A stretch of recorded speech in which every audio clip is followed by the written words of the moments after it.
పేరు చెన్నుపాటి మంజుల, ఏపీటీఎఫ్ రాష్ట్ర అధ్యక్షులు. ఈ రోజు రికగ్నైజ్డ్ సంఘాల మీటింగ్ జరగడానికి ఇక్కడికి రావడం జరిగింది.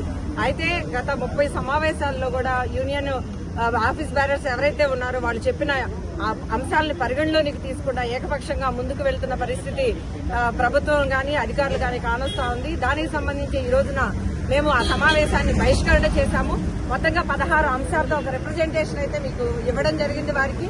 దాని మీద చర్చించి ప్రభుత్వము, commissioner, principal secretary, education minister ఆధ్వర్యంలో చర్చలు జరిపి ఈ సమస్యల పరిష్కారం అయితేనే మేము ఉద్యమాన్ని మానుకుంటాము, లేకపోతే డిఓ ఆఫీసుల్లో ముట్టడి కార్యక్రమానికి పిలిపిస్తామనేది కూడా మేము తెలియజేస్తా ఉన్నాము.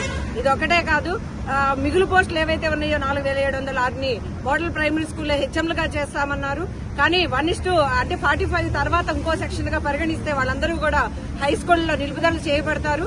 అదేవిధంగా 24 సంవత్సరాలుగా ప్రమోషన్ లేని ఎస్జీటీలకి టీఎస్హెచ్ఎం ప్రమోషన్లు ఇస్తే మెరుగైన ఫలితాలని సాధించడానికి వాళ్ళకు కూడా ఉపయోగపడుతుంది అనేది కూడా మేము ఆ డిమాండ్ లో పెట్టడం జరిగింది. అదొకటే కాకుండా సమాంతర మీడియం అనేది ఉండాలనేది కూడా మేము ఆ డిమాండ్ ని పెట్టాము. ఈ అంశాలపైన వాళ్ళు చర్చించుకొని సానుకూలంగా మనకు స్పందిస్తే మేము చర్చలకు వస్తామని, లేని సందర్భంలో ఖచ్చితంగా ఒక యాజిటేషన్ కి వెళ్తామనేది కూడా మేము తెలియజేస్తా ఉన్నాం.